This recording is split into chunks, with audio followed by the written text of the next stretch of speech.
Hello, hello, hello, and welcome to the first official episode of my YouTube tutorial videos all about comic books, comic book making, writing, illustrating, basically taking everything in my brains and just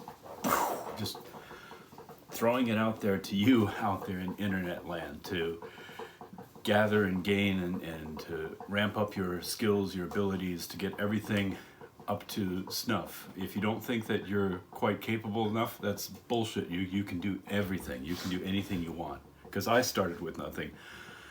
If you're starting with nothing, that's great. So, let's get on with the first episode here. It really is very, very simple. I'm not going to lay out any techniques or styles or apps you have to download or anything highly technical. It's really getting back to very, very basic elements of really anything. It could be comic books, could be novels, plays, anything that you write. I call it storytelling mechanics, and here's how it goes. If you're watching an episode of any show, like let's pick a real dumb one, like Gilligan's Island from the 1960s. You watch an episode of Gilligan's Island. If you're familiar with the show, you'll look at it for 2 minutes and go, yeah, that's the one where Gilligan tries to, and the skipper tries, whatever. You know the mechanics of that. You know what character's gonna do what character is what their situation is, and whether they succeed or fail. On a show like Gilligan's Island, they always fail because it has to reset to 0 for the next episode so that you can watch it in any sequence and not get mixed up. A lot of writers forget that. They forget that you create characters and you have them in situations, and there's a ticking clock, there's a time bomb, there's something that has to get done. Okay?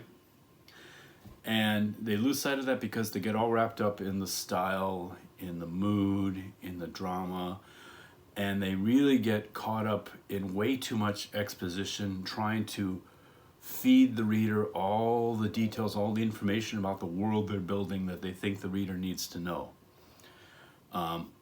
Reader, audience, whatever's participating in your storyline.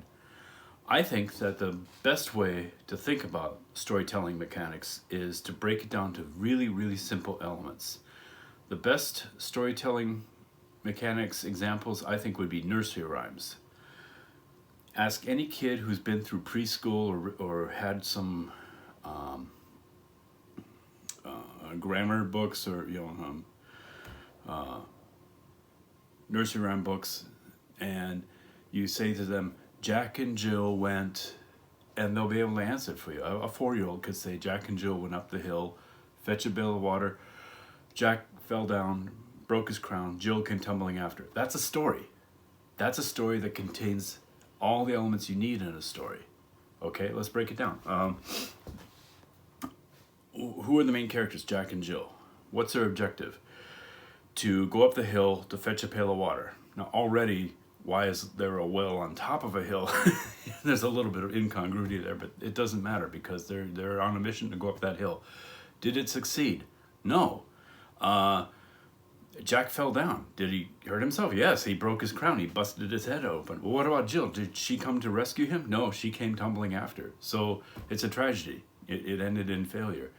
But a 4-year-old could retain all the information and repeat it back to you. And it could be legible, logical, and understandable because the elements are there, the characters do something, and something happens to the characters.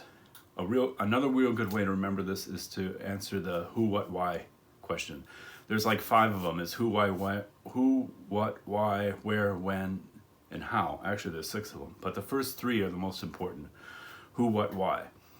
Who's in your story, what's happening to them, and why. Now, if you want to get a little fancy, you could say where as well. A lot of plays exist where the backdrop is black and the where is anywhere, waiting for Godot. It happens anywhere, right? But it doesn't matter.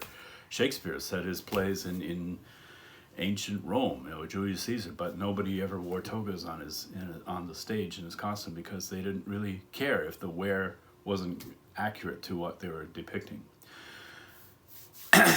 Anyway, so that's really the first lesson. Later on, we got storytelling mechanics out of the way. The next episode is going to be about penciling, how pencils should skew towards inks and how inks should skew towards color, and color should push forward the mood of the story. That's going to be kind of an interesting one.